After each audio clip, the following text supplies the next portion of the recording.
প্রথমে এখানে দেওয়া আছে একটা প্রশ্ন, কিন্তু প্রশ্নর সাথে যে এখানে একটা অথবা আকার থাকবে যেমন শুদ্ধ উচ্চারণ, সেটা কিন্তু এখানে দেওয়া হয়নি।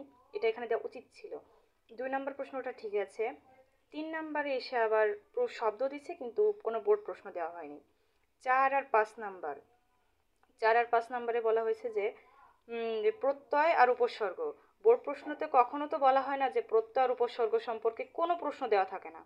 এরপর আছে 6 নম্বর, এখানে শুধু একটা বোর্ড প্রশ্ন দেওয়া হয়েছে কিন্তু কোনো যে বাক্যান্তর করার, যে সরল থেকে জটিল, জটিল থেকে যৌগিক, সে সম্পর্কে কোনো অথবা দেওয়া নাই। 7 নম্বরেও ঠিক একই কাজ করছে। এরপরে আসি 8 দাগে, 8 দাগে এখানে শুধুমাত্র বাক্য দিছে কিন্তু কোনো বোর্ড প্রশ্ন থাকে সেটা দেওয়া হয়নি। এরপরে আসি এই নির্মিতি অংশে।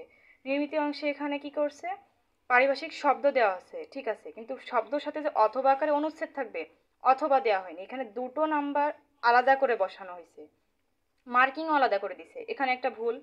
এরপরে আসি 11 নম্বর। 11 নম্বরটা ঠিক আছে, একটি ইমেইল লিখতে বলছে আর একটা আবেদনপত্র লিখতে বলছে। এরপর আসি 12 নম্বর, ভাব সম্প্রসারণ করো। অথবা আকারে যে সারাংশ থাকে সেটা দেওয়া হয়নি, দেওয়া হয়েছে কি অথবা ক্ষুদে গল্প রচনা করো। কোথায় ভাব সম্প্রসারণ আর কোথায় ক্ষুদে গল্প রচনা করা, দুটো কিন্তু আকাশ পাতাল তফাৎ এই দিকে আসছে। এরপর আসি ক্ষুদে গল্প রচনা আর সংলাপ, এই দুটো কিন্তু অথবা আকারে আসে, অর্থাৎ আলাদা একটা দাগ নাম্বার এখানে আসবে, কিন্তু সেটা এখানে দেওয়া হয়নি। পুরো প্রশ্নের ভিতরে এখানে একটা বড় ভজগট হয়ে গেছে।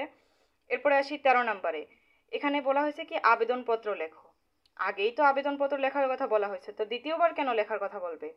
এখানে দেওয়া উচিত ছিল যে দিনলিপি বা প্রতিবেদন, হয়তো টাইপিং মিস্টেক হতে পারে। আর 14 থেকে বলা হয়েছে যে রচনা লিখো, যে কোনো 5টি থেকে একটি লিখতে হবে।